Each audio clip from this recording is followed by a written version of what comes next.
think now we'll ask Now our Mr. second Sartaj speaker is Mr. Sartaj Aziz. He served as Pakistan's Federal Minister for Foreign Affairs, Finance and Economic Affairs, and also National Security. He also served as Vice Chancellor of Beacon House National University. Over to you, Mr. Sartaj Aziz.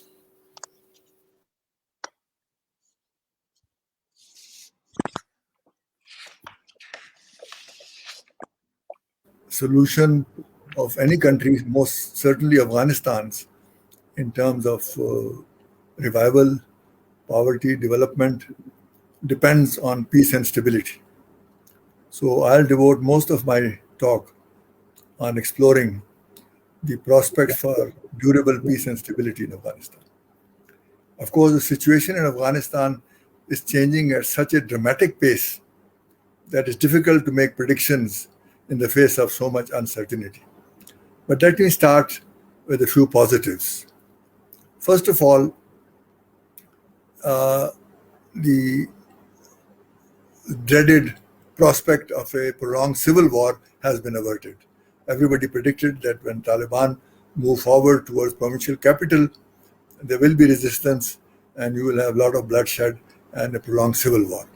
Thankfully, the takeover was relatively peaceful and that civil war did not take place. And so to that extent, it was a relatively peaceful transfer.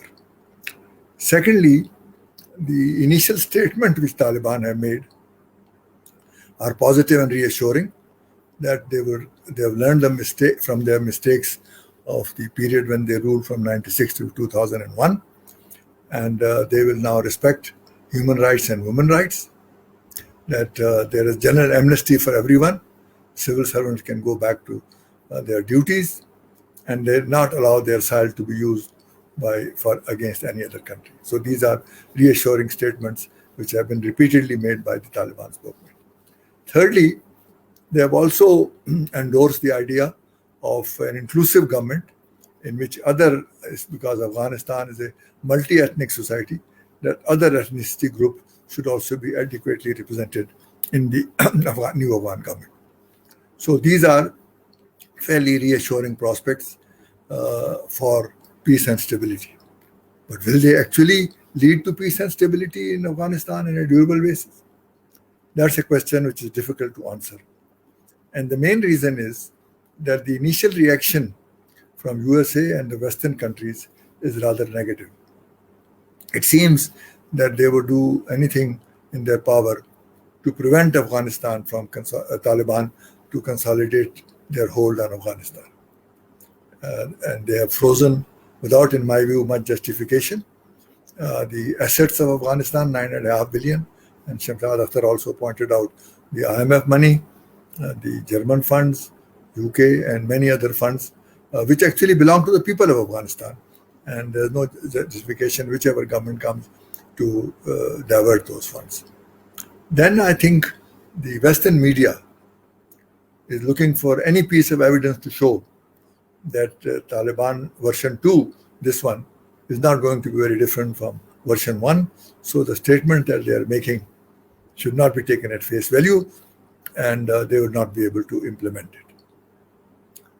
Now, this reaction to some extent is understandable because of the what I would call a kind of humiliating defeat that appears to be on the surface, which the strategy that USA advocated did not succeed at all. But the question is, supposing the projected estimate that CIA gave that Taliban will take about 90 days to reach and capture Kabul, supposing that had been realized, that it means ferocious fighting in all the major cities in Kabul between the Afghan National Security Forces and Taliban. Can we imagine the casualties and the displacement that would have caused? Isn't this more peaceful transfer, takeover, preferable to that option? In fact, if you go deeper into the situation and look at the agreement which USA signed with the Taliban on 29 February 2020, last year, one of the major clauses is that Taliban will not allow their territory to be used by Al-Qaeda and other terrorist groups against any other country, which means that USA expected that Taliban will actually take over Afghanistan after USA leaves. So it is in accordance with that expectation. Of course, there were some expectations that there'll be some kind of a power share agreement. If USA was actually serious about that, they would have persuaded Ashraf Ghani to resign and work out some kind of a power sharing deal in which, looking at the ground situation, the Taliban will have their dominant share in view of the ground realities. But that also didn't happen. So in this situation, the real question before us is, is there any other viable alternative to bring durable peace and security to Afghanistan? In my view, none. Because in 20 years, USA did not succeed in addressing or solving the structural fault lines which the Afghan society has been suffering throughout its history because of the ethnic divide, tribal divide, and to some extent urban-rural divide. And in the absence of governing structures which harmonize these divides, it was actually managed by the US through coercion or force. And all the three elections which were held 2009, 14, and 18 were controversial and had to be put together by US intervention somehow. So the institutions which harmonize structural fault lines and divisions have not actually developed. And if such a situation arises, what do you have? You have warlords, you have lashkars, and you have power brokers. So the alternative to the Taliban takeover would have been that chaos which we saw in the early 90s, in which different warlords captured different parts of Afghanistan and started fighting each other. So is that the alternative that we would have suffered? So in this situation, I think the Western countries have to carefully examine that there was no other. It is the alternative that we have. At least one faction had the power through a very superior and I would say brilliant military strategy by taking over northern areas first and taking all the other, have been able to capture and prevented those groups, individual groups and warlords from taking different chunks of Afghanistan. So I hope that if this is difficult to convince superpowers who have their own domestic agendas through logic alone, but the question is of alternatives, and if they look dispassionately at these alternatives, they will find that their present policies of trying to deny them the opportunities that may arise for peace and stability is not correct. In the meanwhile, are there alternatives? In my view, the regional countries of Afghanistan have much greater stakes in Afghanistan, peace and stability in Afghanistan. That includes Russia and China, which are immediate neighbors, Pakistan, Iran, and the 6 Central Asian countries. Most of them are members of the Shanghai Cooperation Organization. Now, their interest in peace in Afghanistan is much greater. It is not just humanitarian. It's their own interest to move forward because of the connectivity between Central Asia and trade, energy connectivity. I mean, there are tremendous possibilities if peace to Afghanistan returns. The Central Asian will have direct routes. The energy will flow from Central Asia towards South Asia, and trade will expand, and it will be the whole region will prosper tremendously. So these countries should, without waiting for the Western world, offer to help Afghanistan and invite Afghanistan to present their requirements and their problems to see which countries can help them bilaterally and what can be done collectively. Iran has already started supplying petroleum to Iran. Pakistan has also expanded its supplies and trade, and the number of trucks traveling to Afghanistan in the last 2 weeks has tripled from the earlier level. There is money in the private sector, so essential imports are going. We can help with food and many other items. But about that, there is need for a collective decision on the timing of the recognition of Afghan government and an interaction to see what can we do to help Afghanistan in different ways. Afghanistan, of course, has the challenge of first establishing control, physical control, and that is not easy, as we saw from the very horrendous attack that took place two days ago at the Kabul airport.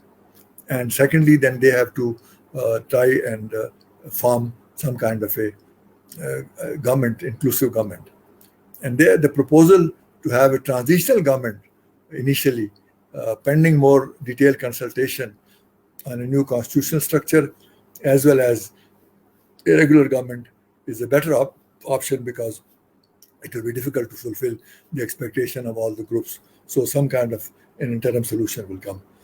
And thirdly, they have to make a list of essential requirements of food, medicine, other items for which they urgently need. They're going to have some revenues from the trade that is going on, but they will need additional, and so many of the countries can supply them on credit.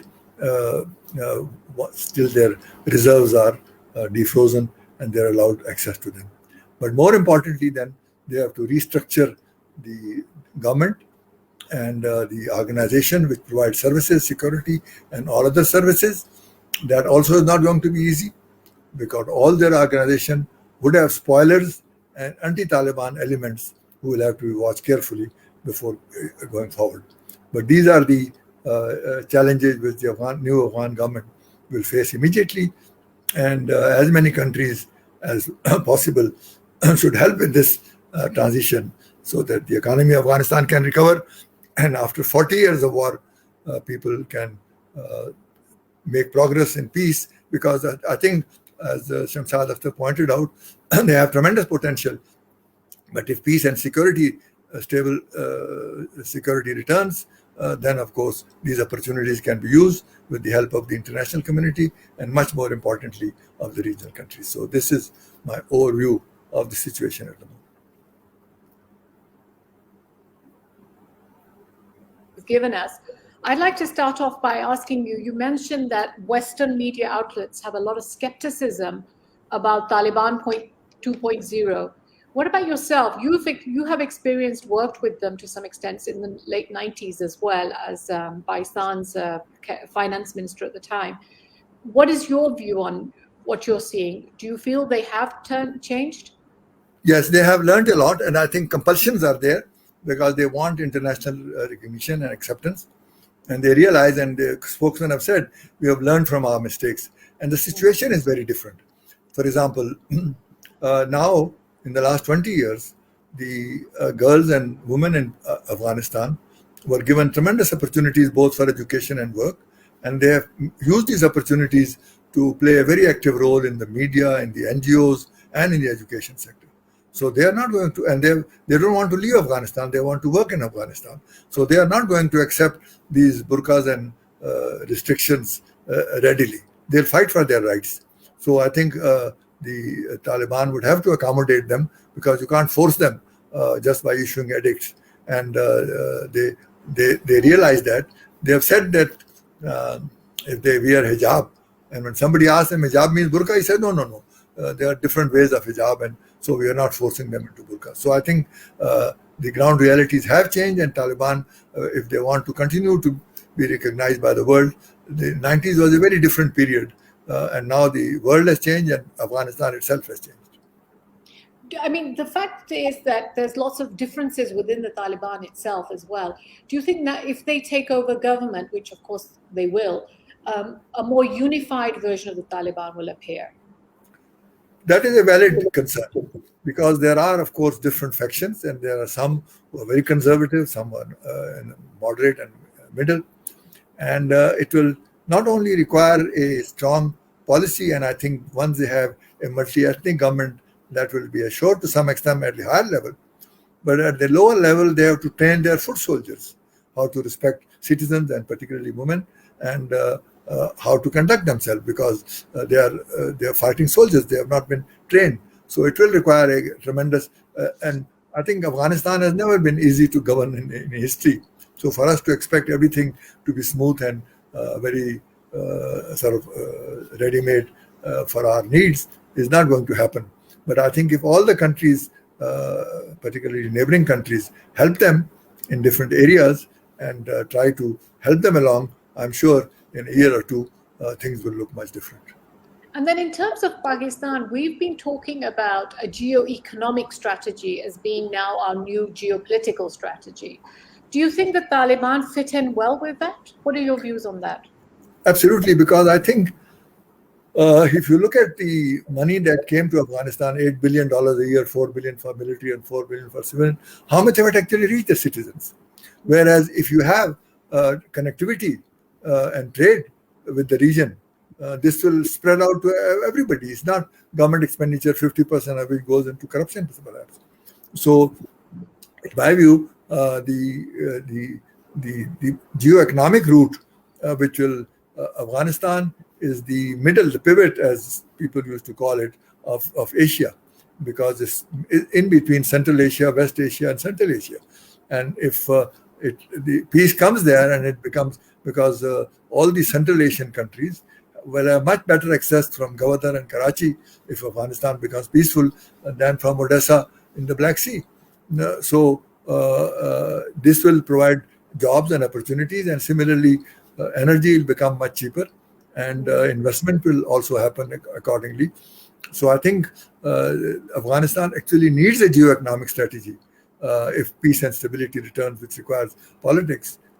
Only then prosperity. Does it fit into our geo-economic strategy, Afghanistan? Absolutely, because for us, peace in Afghanistan is very important to connect to Central Asia, because the whole CPEC concept, for example, is connectivity, not just physical connectivity, but connectivity of ideas, connectivity of policy, connectivity of people, and that I think requires peace. And then what about in terms of our direct economy? Do you think there'll be some short-term and long-term fallout? Yes, I think our trade will increase threefold, fourfold in the next year, because we are the natural suppliers of goods to them. During the last few years, it has declined for deliberate policy reasons. But as I mentioned, our number of trucks going to Afghanistan has tripled in the last 10 days.